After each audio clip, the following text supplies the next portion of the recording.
Bonjour à tous, bienvenue dans notre nouvelle agro-webinaire du mardi, Voyage au cœur du vivant, organisé par l'ACTA, Agrignum et l'Académie d'agriculture de France.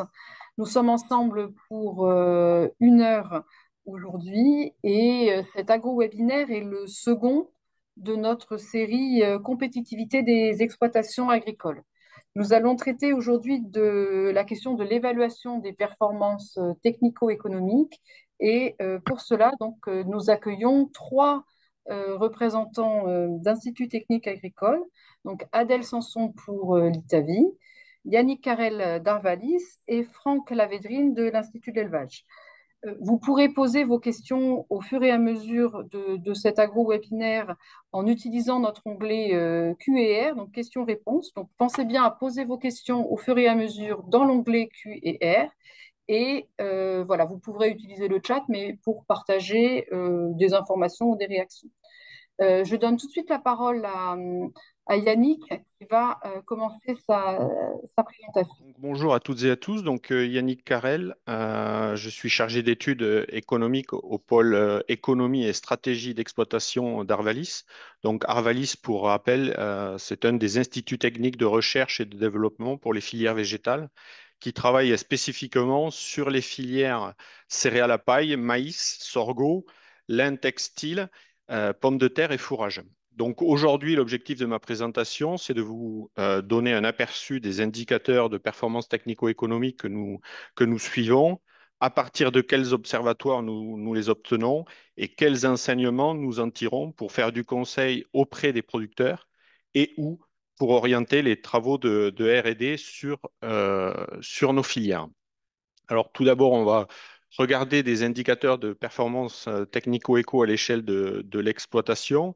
Alors peut-être quelques mots concernant des définitions. Donc je vais m'appuyer et reprendre des notions qui ont été utilisées par les collègues de l'INRAE la semaine dernière, en apportant parfois quelques nuances. Aujourd'hui, je vais vous parler exclusivement des céréaliers spécialisés, donc appelés parfois les scopers, et qui représentent qui sont composés dans l'OTEX 15 pour la partie RICA. Nous allons également, j'ai mis, lorsqu'on est sur des évolutions sur de longues périodes, j'ai transformé en euros constants pour pouvoir faire plus facilement des comparaisons. Donc sur ce premier graphique, je vous ai représenté les principales composantes du RCAI, donc résultat courant avant impôt. Après cotisation sociale exploitant, c'est une des spécificités par rapport à ce qui a pu être défini la semaine dernière, où effectivement, dans nos calculs de RCAI, nous prenons en compte la partie charge sociale exploitant de l'exploitation. Alors, une des premières spécificités de cet OTEX, c'est sur la composante chiffre d'affaires et produits. Vous voyez ici, même si l'échelle écrase un petit peu les variations, qu'on a pas mal de variabilité en termes de chiffre d'affaires. On peut perdre d'une année sur l'autre 20 000 euros par utence sous l'effet de conditions climatiques. C'est par exemple le cas en 2016, ou à l'inverse, on peut au contraire gagner 20 à 30 000 euros par utence sous l'effet de conjoncture économique. Et c'est par exemple ce qui s'est passé en 2021, 2022. Et donc 2024, vous le voyez ici, sera également une année aussi à faible chiffre d'affaires, étant donné les aléas climatiques qu'on a pu avoir sur cet exercice. Autre composante du revenu, les charges comptables. Donc, c'est la courbe verte que vous avez en bas du graphique, donc qui est en négatif.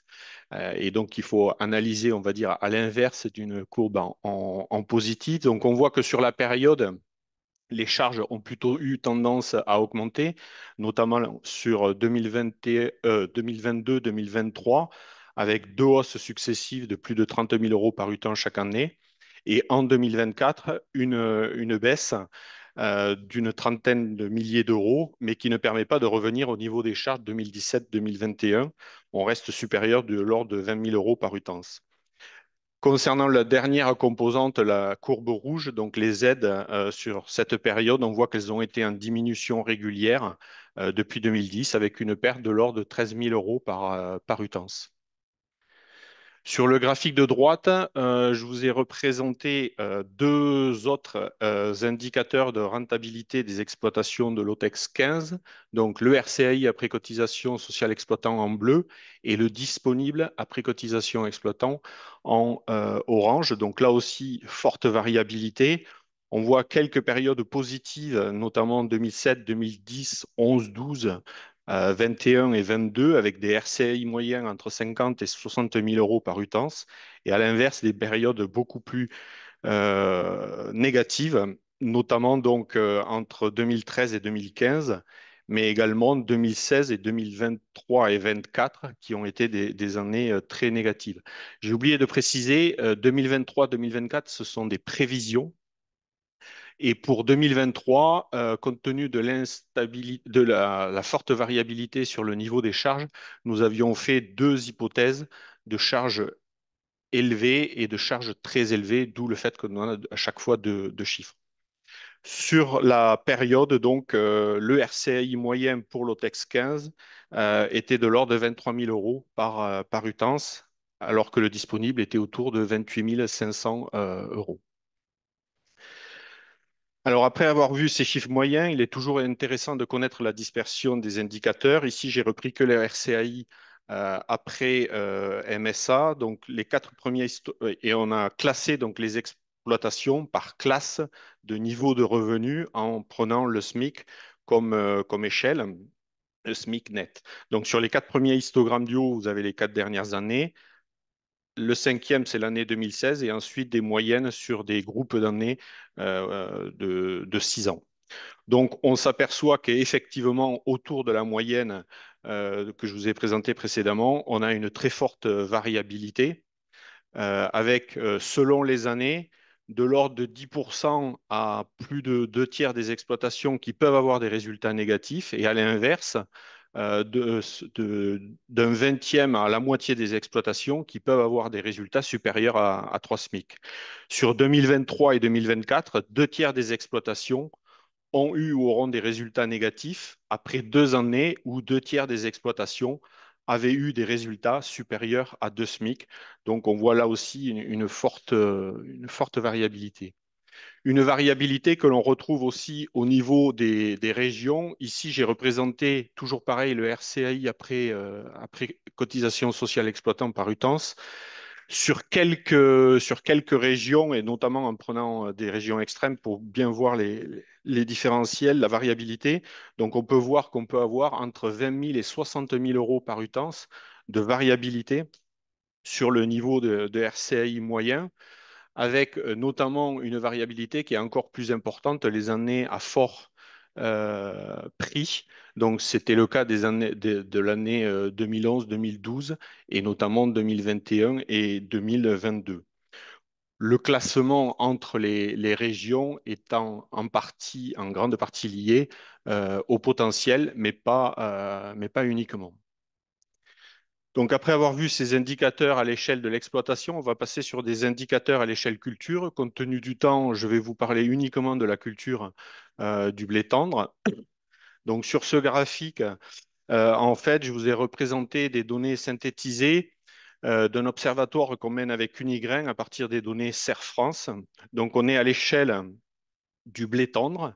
L'histogramme de gauche représente le coût de production complet, c'est-à-dire l'ensemble des facteurs de production sont pris en compte, y compris la main-d'œuvre familiale, le foncier et les capitaux propres. Et l'histogramme de droite représente le prix d'intérêt, c'est-à-dire le coût de production moins les aides.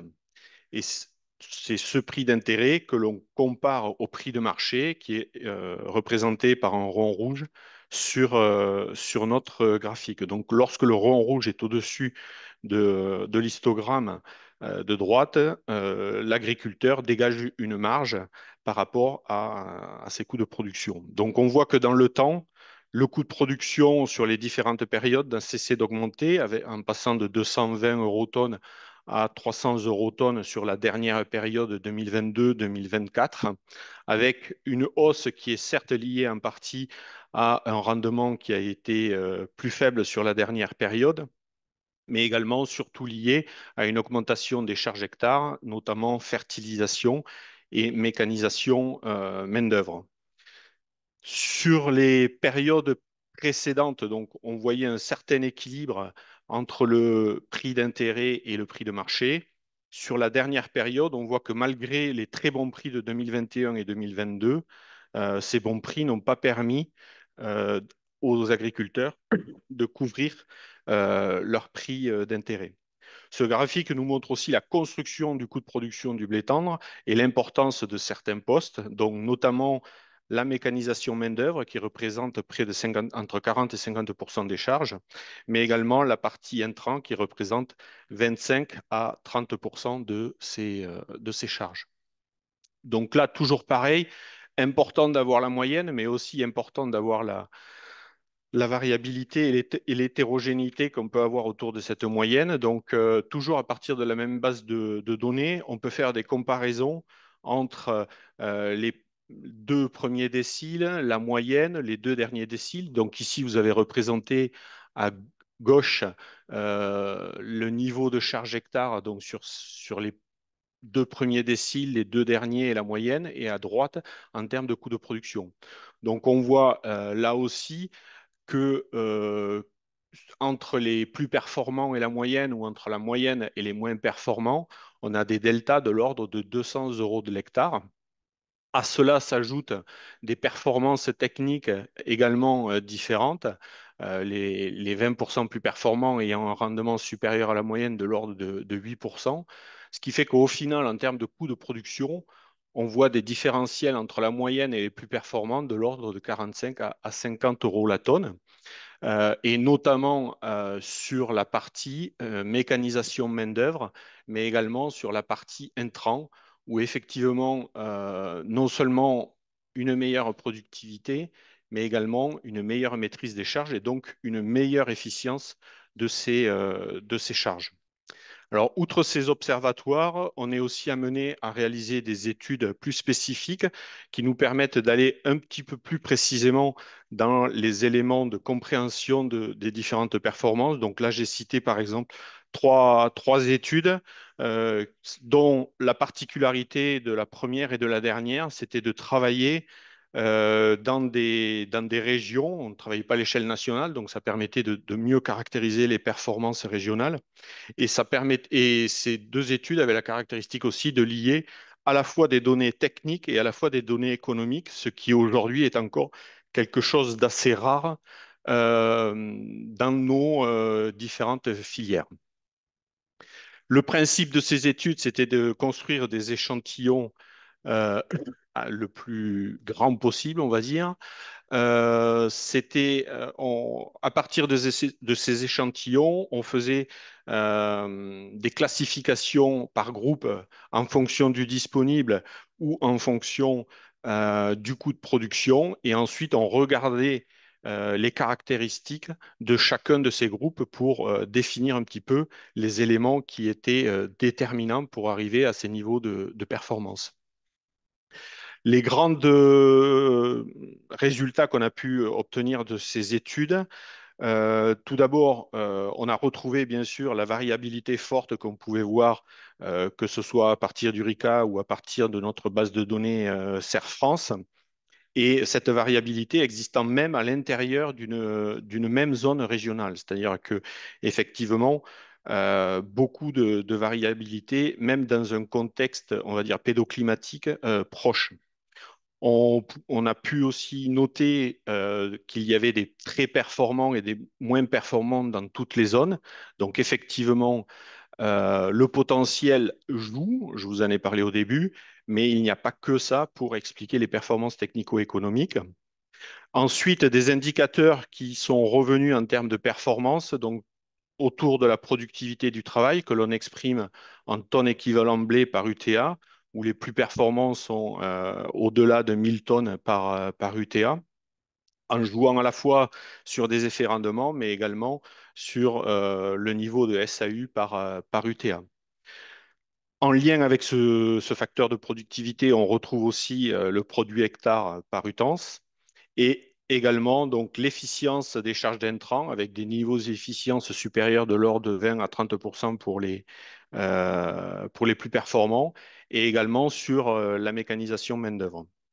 Donc l'étude sur le RICA, la deuxième étude dont je vous ai rapidement brossé le descriptif en perfo, a permis de faire ressortir la notion de robustesse chez les exploitations les plus performantes et a permis de montrer aussi que revenus et compétitivité, la relation entre les deux n'était pas complète et que effectivement, il y avait aussi là beaucoup de diversité. Pour terminer, deux slides pour illustrer un petit peu mes propos sur les leviers que l'on peut trouver donc dans une exploitation de grandes cultures pour améliorer son coût de production. Premier levier, la mécanisation. Donc ici, j'ai repris en fait des résultats d'une étude qu'on a menée dans l'ouest de la France sur une vingtaine d'exploitations où on a pu lier performance économique sur le facteur mécanisation et stratégie de l'agriculteur. Je ne vais pas développer, vous avez les différentes stratégies qui sont mentionnées sur la slide. Mais là aussi, donc, on voit des différences qui vont du simple au double, de 200 à plus de 400 euros de l'hectare, et donc des leviers ici à essayer d'activer pour améliorer sa performance économique. Et dernier exemple sur l'efficience de la fertilisation azotée. Donc ici, j'ai représenté sur l'axe des abscisses le taux de protéines du blé et sur l'axe des ordonnées le rapport azote minéral épandu sur rendement, qui n'est rien d'autre en fait qu'un indicateur d'efficience technique de la fertilisation azotée. Donc là aussi, on voit beaucoup de variabilité du simple au double avec des enjeux économiques qui vont de l'ordre de 15 à 20 euros la tonne, donc relativement importants et avec des aspects techniques que l'agriculteur peut mettre en place pour essayer d'améliorer cette notion d'efficience sur la fertilisation azotée. Voilà ce que je voulais vous présenter rapidement ce matin. Eh bien, merci beaucoup Yannick. Il y a déjà un certain nombre de questions assez précises dans l'onglet questions-réponses. Donc, ben, tu verras si tu peux amener quelques réponses à l'écrit et sinon, évidemment, on les reprendra à l'oral dans la deuxième partie. Et on Ça va marche. passer aux filières avicoles et cunicoles avec Adèle. Donc, Adèle Sanson, je suis chargée de mission au service économie à l'ITAVI, l'Institut technique avicole, cunicole et piscicole. Et je vais vous présenter la mise en place d'un réseau de fermes de référence euh, pour récolter des données techniques et économiques, donc des données, avoir un pool de données comme Yannick a pu présenter pour nos filières, des données qui soient représentatives pour comprendre les performances des systèmes d'élevage en lien avec la compétitivité. Donc, il faut savoir que les filières avicoles et cunicoles, elles sont diverses. Enfin, il y a une diversité des systèmes de production et on a d'abord différents ateliers qui sont étudiés. On a des ateliers de volailles de chair, de volailles de ponte, de palmipèdes gras et de lapins. Et au sein de ces différents ateliers, on va avoir une diversité de produits et d'espèces qui vont être déclinés. Donc, on peut citer les dindes, les poulets, les chapons, des pintades, des canards gras à rôtir, etc. Et on a un nouveau niveau de diversité qui va être une diversité au niveau des signes de qualité. Donc, on peut avoir pour ces différentes productions de l'agriculture biologique, des labels rouges, des produits certifiés, de l'AOP, des IGP, voire des labels comme le bleu blanc cœur. Et enfin, on a une diversité qui est au niveau de la commercialisation avec des circuits longs, des circuits courts et finalement des niveaux de spécialisation des ateliers et des exploitations qui sont variables. Donc en fait, cette diversité de structures et de systèmes de production des filières, ça multiplie les facteurs qui vont entrer en jeu dans la compétitivité des exploitations. Et pour suivre ça, on a besoin de références pour essayer de couvrir la diversité. Des réseaux, pour justement avoir des références sur cette diversité, il en existe déjà, mais qui sont un peu en perte de vitesse. Les premiers types de données qu'on peut noter, ce sont les GTE pour gestion technique et économique. Donc, ce sont des données qui sont souvent centrées sur l'atelier, qui sont récoltées à l'échelle nationale à partir des données des organismes de production ou des chambres d'agriculture et qui vont être ensuite analysées au sein de l'ITAVI.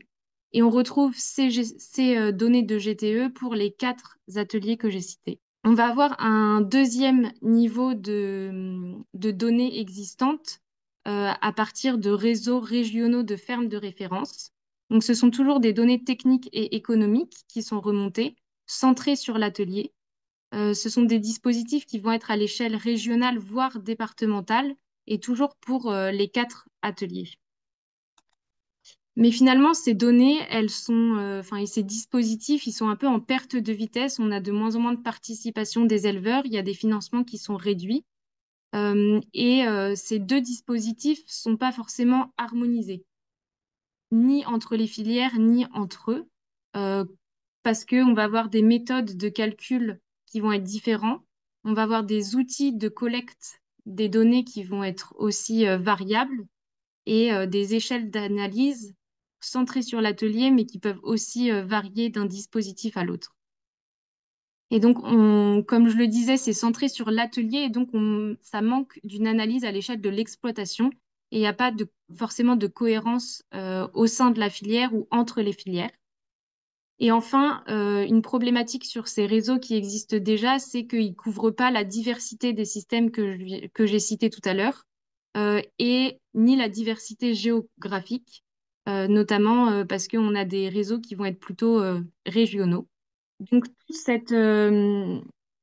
l'optique en fait de Inosis, c'est d'harmoniser les méthodes et les références et d'avoir une base de données nationale et transversale.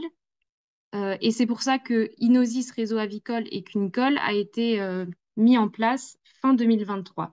Donc en fait, ce dispositif, il se base sur un réseau de fermes sur les 4 ateliers et l'objectif, c'est de collecter des données techniques et économiques dans un certain nombre de fermes pour alimenter une base de données nationale.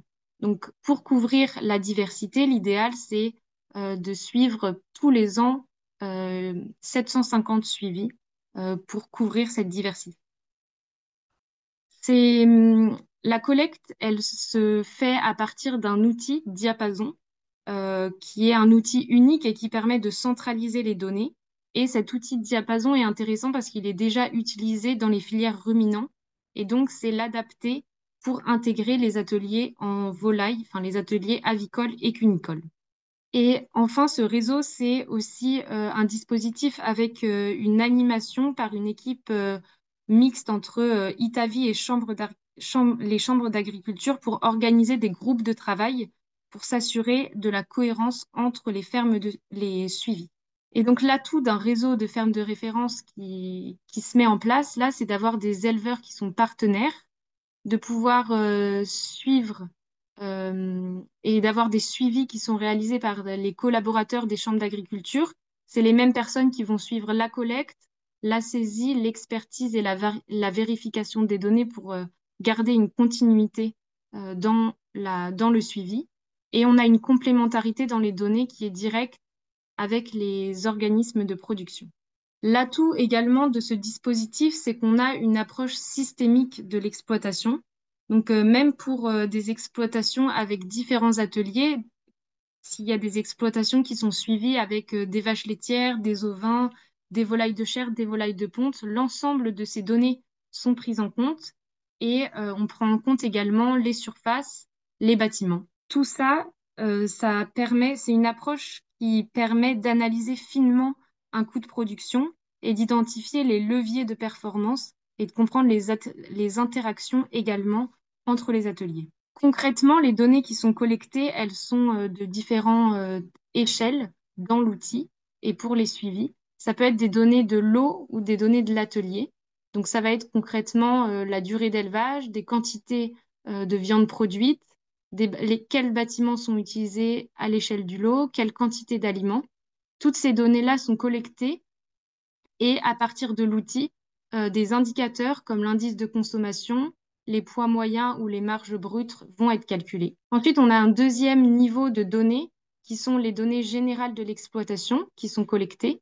Donc là, ça va être tout ce qui va être équipement dans l'exploitation, les surfaces, les main-d'œuvre. Et enfin, des données économiques, notamment basées sur la comptabilité avec des charges opérationnelles, les charges de structure, les produits animaux, les aides, les amortissements, etc.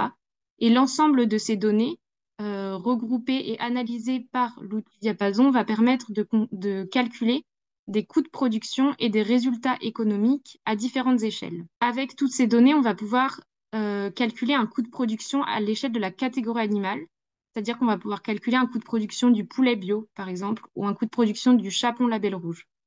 Ensuite, on a un deuxième niveau de calcul où le coût de production à l'atelier va pouvoir être calculé. Donc, par exemple, un coût de production pour l'exploitation de son atelier volaille de chair. Et enfin, le coût de production plus général de l'exploitation.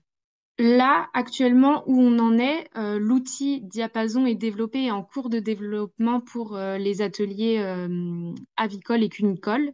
Et on est actuellement en train de faire des formations et des suivis tests. Et cette année, en 2025, c'est 200 suivis tests qui vont être réalisés pour les ateliers en volaille de chair et en volaille de ponte, pour pouvoir commencer à tester la méthodologie, l'outil et construire des premières références. Ensuite, à terme, l'objectif, c'est de pérenniser le dispositif pour la production de références techniques et économiques. Et la pérennisation sur plusieurs années, elle va permettre de suivre continuellement les mêmes exploitations et donc d'avoir une analyse pluriannuelle des données qui sont produites. Ça va aussi permettre de produire des indicateurs qui sont comparables et notamment pouvoir les comparer entre les différents systèmes de production. Et on va pouvoir construire des cas types pour identifier, par exemple, des leviers de compétitivité. Toutes ces données, elles vont être valorisées et elles sont aussi, l'objectif est aussi de les rendre disponibles et accessibles, et notamment rendre disponibles des synthèses nationales de ces données. Donc finalement, la mise en place d'un réseau, c'est une étape assez structurante pour les filières et ça va permettre de collecter des données des exploitations agricoles représentatives des filières pour comprendre les facteurs compétitifs des systèmes. Mais ces données, elles peuvent aussi permettre dans de plus larges mesures, par exemple pour tout ce qui va être installation et transmission, pour avoir une base de données utilisée et utilisable par les futurs éleveurs qui veulent s'installer. Ces données, elles peuvent aussi accompagner les transitions en alimentant des outils d'évaluation, comme par exemple l'outil Cap2ER Volaille. Elles peuvent aussi servir pour réagir en cas de crise, pour proposer des barèmes d'indemnisation. Et enfin, elles peuvent être utilisées plus généralement pour réaliser des études régionales ou prospectives. Merci de votre attention.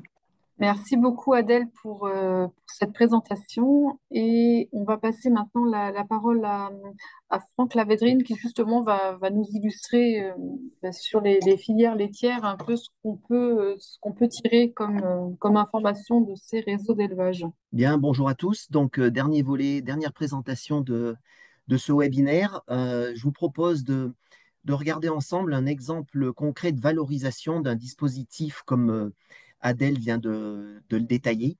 En l'occurrence, le dispositif réseau d'élevage Inosis bovin-lait, co-géré, co-animé par l'Institut de l'élevage dont je fais partie et les chambres d'agriculture. En introduction rapidement, un tout petit descriptif du dispositif. Donc, on a des réseaux d'élevage pour l'ensemble des filières ruminants et même équins suivis au niveau de l'Institut de l'élevage et des champs d'agriculture. Et pour ce qui nous intéresse aujourd'hui, le dispositif bovin-lait, c'est 400 fermes réparties sur 60 départements, suivies par 70 conseillers des organismes départementaux, des champs d'agriculture essentiellement, et puis également de conseils élevage, et qui couvre la diversité bien connue de la filière laitière nationale avec 12 grands systèmes qui sont décrits, à savoir 33% des exploitations sont en zone de montagne, à peu près 20% en bio, et on a un tiers des exploitations qui ont une diversification viande ou culture. Il est coutume de dire que les exploitations Inosis sont des exploitations un petit peu sur le dessus du panier en termes de résultats technico-économiques. C'est un petit peu une clé de recrutement des éleveurs, basée sur le volontariat, bien sûr. Ça se vérifie sur le graphique que vous avez sur cette diapo. On a représenté le résultat courant des exploitations Inosis en bleu et en parallèle celui des exploitations du RICA. Donc vous voyez qu'en effet, le résultat courant est tout le temps supérieur dans les exploitations Inosis, mais ce n'est pas des exploitations, sans faire le mauvais jeu de mots, hors sol, complètement détachées de la réalité, hein, puisque c'est, vous voyez, elles suivent complètement la même trajectoire que les exploitations moyennes illustrées par le RICA. Cette étude que je vais vous présenter est issue d'une valorisation réalisée par le groupe technique national Inosis, qui a cherché à valoriser une base de données riche avec donc 400 fermes. On a regardé un petit peu, on a voulu valoriser sur une période de 9 ans qui fait suite à un événement majeur pour la filière laitière, c'était l'arrêt des quotas en 2014, et puis plein d'événements climatiques, économiques, conjoncturels qui sont arrivés et ont impacté l'ensemble des filières, et notamment la filière lait. 4 études ont été réalisées pour zoomer sur l'évolution des structures et l'aspect travail, et évaluer également l'évolution des résultats économiques et notamment des coûts de production, comme Adèle en a parlé. On a fait un zoom également sur les trajectoires d'évolution des systèmes fourragers, et puis donc le thème que je vous détaille aujourd'hui autour des robots de traite. Pourquoi les robots de traite? Pour ceux qui connaissent la filière bovin-lait, c'est un équipement particulièrement prégnant, de plus en plus présent dans la filière parce qu'il répond à une lourde problématique. En agricole, c'est le travail, mais en bovin-lait, c'est encore une problématique majeure puisque vous savez que on traite les vaches tous les matins, tous les soirs, toute l'année, que c'est rébarbatif, c'est pénible, et on peut imaginer que ça concourt à limiter l'attractivité pour ce métier. Donc, ces robots de traite s'installent de plus en plus. Aujourd'hui, 80 à 90% des nouvelles installations de traite sont des robots et ça représente entre 25 et 30% du parc salle de traite actuel sur les exploitations. Le dispositif Inosis, même si le recrutement n'a pas été fait sur ce critère-là, correspond bien à cette problématique puisque sur la période analysée, le taux de robots de traite a doublé. On est passé de 10 à 20% d'exploitation avec robots. Il y en a partout, mais plutôt en système conventionnel plutôt qu'en bio et plutôt en système de plaine. Pour la suite, donc, je vais donc m'attacher à positionner les résultats de ces exploitations robotisées par rapport à leurs homologues dans les mêmes conditions conventionnelles et zones de plaine. Au niveau des structures d'exploitation, donc c'est une trentaine d'exploitations, 32 exactement, qui ont été analysées par rapport à leurs 83 homologues sans robot de traite. Vous voyez qu'en termes de structure de la main-d'œuvre, on est assez proche, hein, 2,5 UMO contre 2,7, 0,7 salariés contre 0,8. Pas d'antagonisme fort comme ça a été un petit peu envisagé au moment du développement des robots de traite il y a une quinzaine d'années. On opposait souvent le schéma j'embauche un salarié ou je m'équipe en robot de traite. Vous voyez que c'est pas du tout antinomique, antagoniste, et on a bien des salariés présents dans les exploitations robotisées. Par contre, ce sont des exploitations plus importantes en taille, en surface de culture, SNF, surface non fourragère, des troupeaux un peu plus importants et des troupeaux viande quand il y en a en moyenne, vous voyez également plus gros, 18 GB viande en plus. Et surtout, le fait notable, vous le voyez tout de suite sur cette diapo, une productivité de la main-d'œuvre nettement supérieure. Chaque UMO consacré, affecté à l'atelier lait, produit 140 000 litres de lait en plus, soit une productivité à 480 000 litres de lait produit par personne travaillant sur l'atelier lait, ce qui fait qu'on a des exploitations plus productives. Chaque UMO, j'ai aussi fait le petit calcul, c'est 30% de vaches en plus gérées par une personne sur ces exploitations. Au niveau technique, quelques critères. Souvent, quand on essaye de vendre un robot, on promet du lait par vache en plus. Ce n'est pas une promesse complètement utopique, mais on n'est pas à 1000 kilos de lait en plus. En moyenne, vous voyez, 500 litres de lait en plus pour ces troupeaux-là. Donc, c'est aussi un point fort, puisqu'économiquement, ça va parler, ça va peser. Mais c'est du lait qui ne se fait pas uniquement en regardant le robot, hein. La vache va faire plus de lait parce qu'aussi il y a une alimentation plus poussée, notamment en aliments. Vous voyez, on dépasse les 2 tonnes de concentré en moyenne pour des exploitations qui sont réputées techniques et bien gérées. Il y a quand même un important appel au concentré avec une efficacité du concentré moindre, hein, 245 grammes de concentré, ça parlera pour ceux qui sont bien dans cette filière-là. Et cette gestion du concentré un petit peu plus poussée se retrouve sur l'ensemble du troupeau, avec un âge au vélage plus jeune, plus précoce, et un appel également logique au concentré un petit peu plus important sur le troupeau de renouvellement. Par contre, vous voyez, aujourd'hui, le robot de traite est un équipement particulièrement fiable, qui fonctionne très bien, qui est adapté aux besoins et à la zootechnie actuelle et aux caractéristiques des troupeaux. Et donc, on a plus ces taux de réforme importants que l'on avait avant dans les premières exploitations robotisées. On a exactement les mêmes taux de renouvellement sur les exploitations robots et non robots. La curiosité, enfin en tout cas moi ce qui m'a surpris en analysant ces chiffres, c'est au niveau des rations, on n'a pas d'écart entre les systèmes robotisés et non robotisés, avec la même structure de rations de base, des rations fourragères, la même proportion d'ensilage maïs en orange, hein, ce qu'on appelle autre conserve que les conserves herbes, et la même part de pâturage. C'est aussi une caractéristique. Les systèmes Inosis sont des systèmes bien gérés techniquement, économiquement. C'est des fermes qui gardent une part de pâturage. C'est un levier important dans la maîtrise des coûts. Et on voit que ces exploitations-là, en moyenne, sont comparables à leurs homologues. Pour la suite, je vais aborder très rapidement, très rapidement puisque Adèle l'a fait en partie, l'aspect coût de production, méthode qu'on utilise couramment des Inosis, et d'ailleurs le réseau Inosis avait participé à son élaboration, qui va permettre d'affecter les charges à l'acte de production du lait, ce qui est important notamment dans les exploitations diversifiées. Et il y en a un bon tiers. Donc, l'affectation des intrants, aliments, engrais, semences, phyto, va se faire avec l'expertise technique du conseiller qui, avec l'éleveur, va répartir les intrants aux différentes activités. Pour les charges de structure, c'est beaucoup plus problématique, quasiment impossible à faire.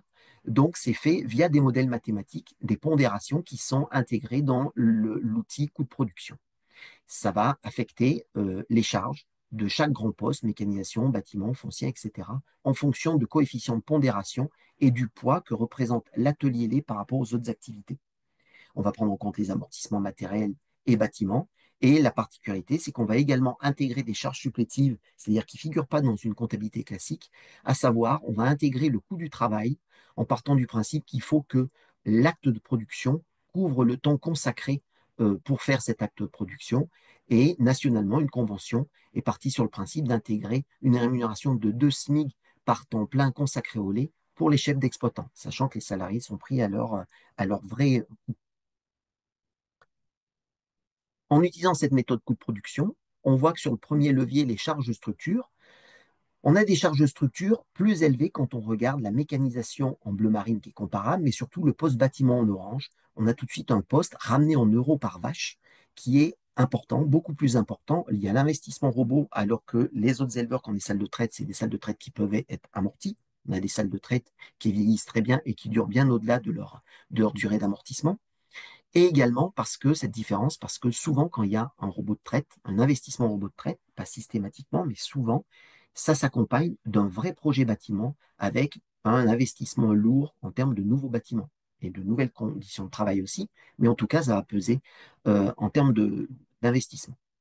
Par contre, ces différents postes de charge de structure sont compensés par cette productivité du travail qu'on a vu 2-3 diapos avant, où le coût du travail des salariés et des associés va être fortement dilué par leur productivité importante, ce qui fait qu'au final, ce poste de travail va permettre d'avoir un niveau de charge de structure en euros par vache très comparable. Et quand on passe à l'étape suivante, qu'on ramène les charges, les coûts en euros pour millilitre, ce qui est fait classiquement dans la méthode coût de production en bovin lait, en lait en général, c'est de ramener au litre de lait vendu, et bien vous voyez que le coût de production en robot apparaît assez maîtrisé. Certes, en bleu marine, j'ai rajouté les intrants, les charges opérationnelles, et vous voyez que les aliments sont plus élevés, hein, puisqu'il y a un recours dans les rations à plus d'aliments. Les charges surface, engrais, semences, phyto, eux, sont diluées par la productivité hectare de ces systèmes robotisés. Et par contre, toutes les autres de charges de structure ne dérapent pas trop, puisque non seulement elles étaient assez contenues, comme on l'a vu précédemment, mais en plus elles sont diluées par plus de lait produit. Et le point fort ressort sur cette diapo de ces systèmes robotisés, cette productivité du travail, le coût du travail associé, chef d'exploitant et salarié, est dilué par la productivité de la main-d'œuvre. Et on voit qu'au final, sur cet échantillon, on a un groupe robot qui présente un coût de production assez maîtrisé par rapport à ses homologues non robotisés. Pour aller plus loin, puisqu'il faut toujours aller plus loin qu'un simple coût de production, quand on dépense de l'argent pour produire du lait, dans le coût de production, on ne fait pas que produire du lait. On vend quelques réformes, quelques petits veaux, on peut toucher quelques indemnités d'assurance pour des dégâts gibiers ou assurances climatiques. Et on a également des aides qui accompagnent la vie des exploitations, les aides PAC. Dans cette méthode, on va les recoupler, les aides découplées au prorata des hectares consommés, valorisés par l'atelier laitier. Et quand on déduit donc de ce coût de production tous ces autres produits annexes, on arrive à ce fameux prix de revient qui en robot est à 402 contre, je vois 406, je ne vois pas sur mon écran pour les autres systèmes. Donc, des prix de revient très comparables, des prix payés également très comparables, ce qui fait qu'au final, eh ben, on a une situation tout à fait comparable et même en faveur des systèmes robots. Quand on remultiplie par le litrage, puisqu'on a toujours cette productivité supérieure, on arrive à des rémunérations potentielles, hein.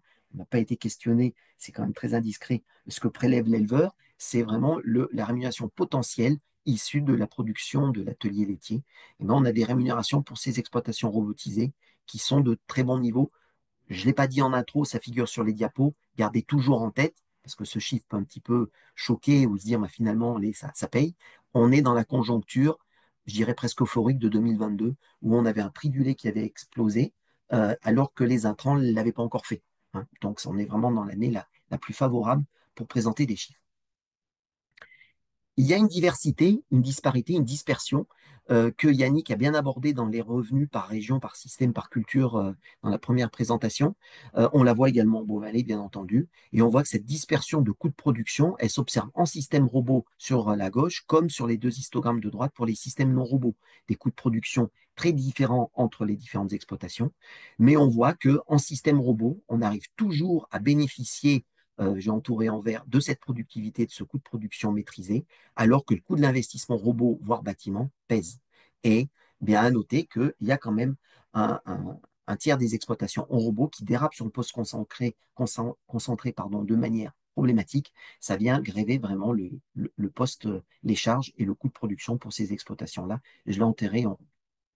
Je passe rapidement sur ces deux diapos. C'était pour montrer entre 2014 et 2022 l'évolution de deux critères phares, la productivité par vache et l'appel au concentré. On voit que les points colorés, c'est les robots. Et ben, le lait par vache, oui, les systèmes robots sont souvent en plus de lait par vache par rapport aux autres exploitations en gris, mais l'appel au concentré est aussi souvent plus important. Je passe rapidement pour attirer votre attention sur un des derniers tableaux que je propose de vous présenter, l'évolution des structures entre 2014 et 2022. Sur la droite, les exploitations sans robots, les robots historiques, c'est-à-dire qu'un robot au moins depuis 2014 ou mieux, et sur la gauche, les 15 robots qui sont installés pendant cette période analysée, que j'ai appelé nouveaux robots. On voit que ces trois groupes d'exploitation ont fortement évolué en production de lait. Sur la quatrième ligne, le litrage vendu a augmenté entre 130 et 150 000 litres pour ces trois catégories d'exploitation. Mais elles l'ont fait de manière différente. Quand on prend d'abord le témoin, les exploitations non robotisées, elles l'ont fait avec plus de main-d'œuvre. Une augmentation de la main-d'œuvre qui correspond à un doublement du salariat. Les associés n'ont pas bougé. Par contre, vous voyez, la main-d'œuvre salariée a doublé. On est passé de 0,3 à 0,6 UMO en moyenne. Ça a permis de gérer plus de vaches qui ont fait à peu près le même lait par vache. Donc 130 000 litres de lait produit en plus. Les robots historiques, eux, ont une main-d'œuvre qui n'a pas bougé, mais on observe un transfert. Sans doute une baisse du nombre d'associés compensée par une augmentation aussi du salariat, mais qui n'a fait que compenser cette main-d'œuvre associée qui a quitté l'exploitation. Au final, quand même 150 000 litres de lait en plus, géré grâce à cette main-d'œuvre qui a réussi à se maintenir globalement en termes de nombre et qui a pu gérer un peu plus de vaches également, avec une productivité qui n'a pas bougé, mais plus élevée, 8400 litres de lait, et ça n'a pas bougé sur 9. Et enfin, dernière trajectoire, ceux qui ont installé en robot n'ont pas bougé leur main-d'œuvre, ni leur nombre de salariés. Ils ont géré plus de vaches, qui ont fait beaucoup plus de lait, les 500 litres de lait supplémentaires, et donc ils l'ont fait grâce à cet équipement robot de traite. Donc voilà, trois profils, trois trajectoires qui me semblent assez intéressants de montrer et qui concourent tous à contribuer, qui permettent tous à la filière d'essayer de limiter la baisse de volume de lait au niveau national. On sait que c'est un problème actuel. Il faut relativiser les différences de coûts de production, je vous ai montré tout à l'heure. Certes, actuellement, enfin, sur l'année 2022 où je me suis arrêté, on voit que des systèmes robots tirent leur épingle du jeu par rapport à une conjoncture positive sur le prix du lait. Et on voit que ces systèmes, en fait, qui sont un exemple exacerbé, je dirais, de systèmes qui sont embarqués dans la voie volume, on fait du litrage, et on bénéficie d'une conjoncture prix du lait très intéressante. Et vous voyez que depuis 2020, toutes les exploitations grimpent, mais les courbes bleues robots et orange non robots s'écartent avec des systèmes robots qui tirent parti bénéfice de cette conjoncture. Mais il ne faut pas avoir la mémoire courte. On espère tous que ça ne se reproduira pas. Mais dans les années 2015-2016, plus tendues pour la conjoncture prix du lait, on voit que c'est des exploitations qui étaient beaucoup plus sur la sellette, avec des revenus proches du zéro dans ces années-là. En conclusion, je vais rapidement, un équipement majeur qui conditionne donc les systèmes. Le point fort, la productivité, et je l'ai dit en intro, l'attractivité qu'on ne peut pas chiffrer, mais qui est sûrement là. Par contre, des points à surveiller sur l'impact sur les charges, le post-aliment, les coûts de fonctionnement que je n'ai pas abordés, mais qui sont là quand on s'équipe en robot. Le poids de l'investissement, c'est évident. Et puis des aspects plus délicats, mais qu'il faut garder. Une évolutivité, un potentiel d'évolution des cheptels plus limité. On sait que pour une stalle robot soit amortie, il faut 60 vaches supplémentaires. Donc il y a des effets seuils. Et puis il faut une maîtrise technique. Ça transpire pas dans mes diapos, mais il faut sûrement une sacrée maîtrise technique pour garder une qualité du lait, maîtriser l'hygiène de traite, tout ça avec une machine qui n'a quand même pas l'œil d'un humain. Tous ces résultats sont disponibles sur le portail Inosis, où il y a plein d'autres données. Inosis fabrique et diffuse des CATIP, diffuse des moyennes des fermes. Les 400 fermes sont diffusées par groupe, hein, avec des moyennes chaque année mises à jour. C'est l'Observatoire Inosis. Je vous remercie pour votre attention. Merci aux conseillers, puisque c'est eux qui collectent les données, qui passent du temps sur le terrain, aux éleveurs qui les partagent. Merci aux financeurs, bien sûr. Et un petit coup de pub pour un prochain webinaire pile dans un mois, le 20 juin, où Inosis Bovin-Lait diffusera d'autres résultats, d'autres trajectoires d'exploitation. Merci de votre attention. Merci beaucoup à tous les trois. Et donc, nous allons maintenant ouvrir pour une grosse dizaine de minutes notre série de questions-réponses. Vous en avez posé déjà un certain nombre dans l'onglet Q&R et Yannick a essayé de répondre à certaines. On va essayer de faire au mieux puisque on en a encore quand même plusieurs d'ouvertes.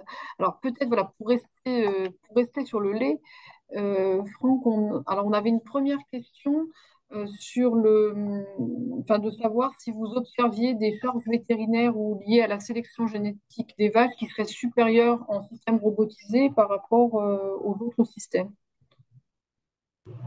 ou pas Non, non, on n'observe pas de tendance majeure sur sur ces les aspects frais. Les frais sanitaires, c'est pas évident de les lier directement à un système robot.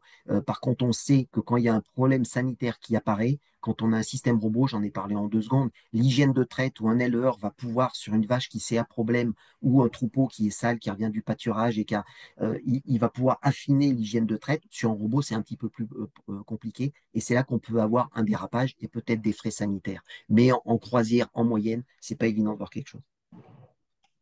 D'accord. Et on avait une autre question, là, toujours sur cette dernière présentation, pour savoir s'il y avait des différences de taille ou de poids d'atelier laitier entre les systèmes avec robots et sans robots. Donc là, tu nous as quand même donné des chiffres hein, sur Première diapo, les revenus. des exploitations qui sont plus grandes sur tous les ateliers. Et alors là, c'est pas des chiffres que je vais vous dire, mais il y a quand même une petite tendance des fois, c'est que bah, l'éleveur est humain, un petit peu contradictoire, et il s'équipe pour gérer un problème de travail, mais des fois, comme il se libère un peu de temps, eh ben, il va augmenter un atelier, il va reprendre quelques parcelles pour un peu plus de culture ou engraisser quelques taurillons supplémentaires. Donc on peut observer ça. Je dis pas que c'est la grosse tendance, mais ça peut s'observer. D'accord. Alors peut-être une petite dernière avant qu'on change de production. Alors c'est les dernières questions qui arrivent, donc je les découvre un peu en même temps que vous. Donc enfin, vous avez parlé de l'importance du maintien du pâturage, quel impact sur la santé animale et la capacité de production de chaque vache laitière, la baisse des coûts vétérinaires, des vaches en meilleur état. Voilà, qu'est-ce qu'on peut dire en fait sur l'impact du pâturage globalement et après, Question voilà, la question, elle se poursuit Question avec trop des... vaste. Moi, je Voilà, m'en suis restreint à la problématique coût. Et c'est clair que qui dit voilà. pâturage dit lait pas cher, dit moins de concentré, moins de maïs, moins de correcteurs pour équilibrer ce maïs. Voilà, tout ce que vous connaissez tous sur le pâturage. Et le problème quand on met un robot de traite, c'est qu'il faut maximiser quand même l'accès au robot pour la fréquence de traite et faire ce lait par vache supplémentaire. Et que du coup, c'est délicat, pas impossible puisque les chiffres montent, mais c'est délicat d'avoir à la fois du pâturage et un système robot. Si ce n'est de baisser le nombre de vaches par stall. Et là, du coup, on rentre dans un sous-amortissement, je dirais, de l'investissement robot. Voilà. C'est cette adéquation qui est délicate. Après, tous les bienfaits du pâturage, les tenants du pâturage vont dire qu'il y en a plein. Ceux qui sont plus maïs vont dire, mais non, on ne le voit pas, et c'est pas faux. Et en tout cas, le maïs n'est pas un poison non plus. Donc, bon, c'est délicat. Moi, en tout cas, en termes de coût, on sait que c'est clair, mais que c'est compliqué. C'est un peu plus compliqué en robot. J'en fais une petite dernière avant de repasser aux grandes cultures. Alors, moi, ça me paraît. Enfin, on nous a redemandé, en fait, de réexpliquer finalement le rôle, enfin, de l'usage des robots dans l'attractivité du métier. Je Mais pensais que voilà, c'était, moi aussi, mais bon, je me je dis, pensais on que peut peut-être c'était pas laisser passer évident. la question. Oui, oui, bien sûr. Alors moi, je vais répondre, c'est que mon avis, hein, mais on sait qu'aujourd'hui, voilà, la traite tous les matins, tous les soirs, il y a des éleveurs qui arrêtent. Moi, je suis dans une zone polyculture élevage, et il y a des vagues d'arrêt de production laitière parce que bah, quand il y a un associé qui part, bah, des fois le jeune, c'est pas lui qui triait et il n'a pas envie de traire tous les matins, tous les soirs de sa vie, et du coup, il arrête, il se consacre, il va se limiter à l'aspect aux cultures. Voilà. Le robot de traite, et on a plein d'exemples d'éleveurs qui ont mis ce robot de traite qui fait cette contrainte, qui ne fait pas tout. On ne gagne pas tant de temps que ça, on gagne de la pénibilité, ça c'est clair. Quand on fait des enquêtes de travail, on dit souvent que le temps qu'on n'a pas, qu'on ne passe pas dans la salle de traite, il faut le passer à analyser les chiffres et à observer ces animaux. C'est plus dans la fosse de la salle de traite, mais c'est à côté. Et il faut le faire. Donc en termes de temps, on ne gagne pas tant que ça. Par contre, c'est en pénibilité. Et la pénibilité, je ne suis pas éleveur, mais il y a plein de problèmes de santé physique liées à la traite, quand on traite toute sa vie, tous les matins, tous les soirs, et ben même Oui, si aujourd'hui on a des salles de traite ergonomes, c'est compliqué, c'est douloureux, et on peut comprendre que ce robot répond à cet aspect pénibilité, et donc de fait à l'attractivité. On espère que c'est ça qui va permettre de renouveler une partie de la génération des élèves. Merci beaucoup.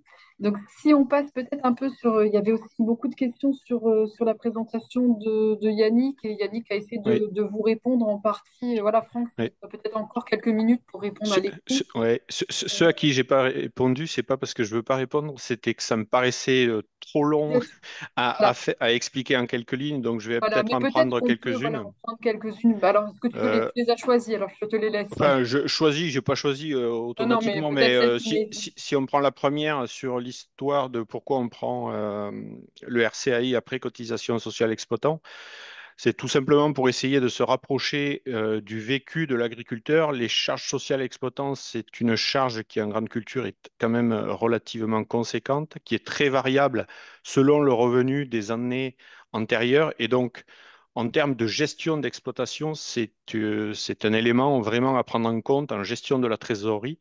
Et donc, on a voulu se rapprocher un petit peu de ce que vit l'agriculteur au jour le jour pour gérer son exploitation. Et donc, c'est pour cela qu'on l'a prise en compte.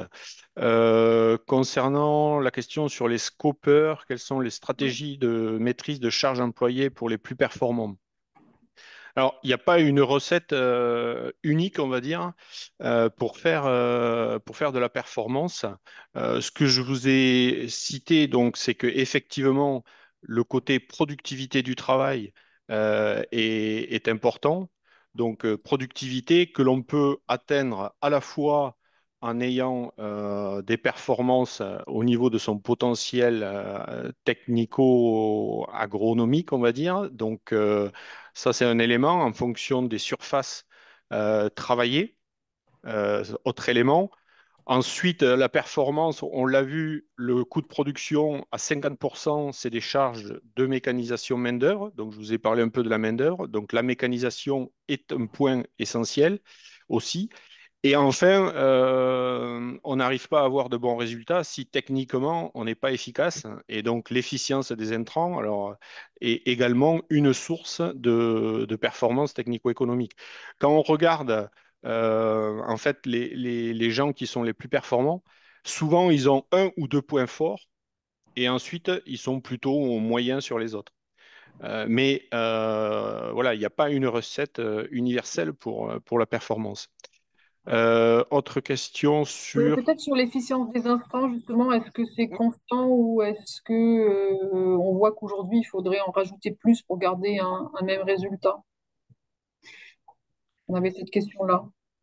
Ouais, c'est encore un petit Ouais. peu différent. C'est pas complètement de l'efficience. J'ai effectivement vu cette question-là. Alors, sur le fait qu'aujourd'hui, il faut en mettre un peu plus, je dirais, ça dépend. J'ai été en Normandie pendant un certain temps. Euh, Ça dépend. Pour la partie désherbage, par exemple, aujourd'hui, pour avoir un même niveau d'efficience, enfin de résultats techniques, on peut être amené effectivement à dépenser plus pour avoir la même chose. Ensuite, sur la partie fertilisation et fongicide, par exemple, l'amélioration des variétés permet aussi quand même normalement de pouvoir maîtriser d'autant plus ces postes. Et ensuite, quand on parle d'efficience, c'est aussi la bonne dose au bon moment, au bon endroit. Et c'est surtout ça qui permet de dire, enfin, d'améliorer son efficience, quoi. Alors après, je sais pas s'il y a une autre. Il y avait une Bah, question sur les observatoires, enfin sur le fait que est-ce qu'on suit l'évolution de la qualité des sols. Alors à aujourd'hui, non, couplé avec l'économie. Donc effectivement, c'est des observatoires qui restent à construire. Et effectivement, aujourd'hui, le gros problème dans nos secteurs, c'est de lier à la fois de l'économie et de l'agronomie. Souvent, on a de très belles bases économiques, on a de très belles bases techniques, mais elles fonctionnent pas obligatoire, elles sont pas liées obligatoirement ensemble, et c'est un de nos soucis aujourd'hui. parfait. Peut-être que voilà, il nous reste quelques minutes et qu'on peut essayer de donner la parole à Adèle pour terminer. Peut-être autour. Enfin, il y avait une question qui était intéressante aussi sur la manière de mobiliser. Et puis Franck pourra peut-être amener son éclairage pour terminer sur la manière de mobiliser les agriculteurs dans les réseaux. Et qu'est-ce que finalement ils peuvent en retirer? Est-ce que là-dessus tu as une expérience, une première expérience avec les Oui, filières alors avicoles à nous partager? avec Inosis avicole et cunicole, là, on est justement sur des suivis tests, donc 200 fermes à trouver pour cette année. Et donc, c'est en lien avec les chambres d'agriculture, donc les conseillers des chambres d'agriculture qui ont déjà des liens privilégiés avec certains agriculteurs et qui vont leur proposer et qu'est-ce que les agriculteurs, en fait, vont avoir des données fines sur leur exploitation, un suivi privilégié avec les conseillers, une estimation aussi des prix, enfin voilà, du coût de production, des prix de revient, et c'est ça qu'ils peuvent rechercher. Euh, voilà, et c'est aussi dans avoir des d'autres agriculteurs et faire partie d'un réseau. Parfait. Est-ce que Franck, tu veux compléter là-dessus avec votre Oui, non, recul mais ou ce ce sera qu'Adèle le dit, mot de la fin avant que Adèle vous... dit ça exactement. Souvent, dans notre public, dans nos collaborateurs, on va les appeler comme ça, éleveurs qui sont dans les réseaux, ils sont recrutés dans des groupes souvent déjà existants, donc des éleveurs qui sont ouverts à l'échange et à montrer ce qu'ils font. Voilà, c'est le profil type. L'éleveur qui n'est pas prêt à communiquer et même qui n'est pas prêt à bouger, c'est pas qu'il ne sera pas intéressant, mais de fait, il ne sera pas candidat à participer à ça. Parfait. Eh ben, écoutez, je pense que ce sera le mot de la fin pour aujourd'hui. Je vous remercie au nom de tous les participants, nos trois intervenants du jour. Je vous donne rendez-vous la semaine prochaine pour notre troisième épisode qui justement sera un partage d'expériences autour de la mise en place de stratégies d'entreprise et où on pourra justement incarner un peu plus ces stratégies d'entreprise qui restent évidemment individuelles avec Jacques Maté et Christian Rousseau. Voilà, je vous remercie et donc rendez-vous la semaine prochaine.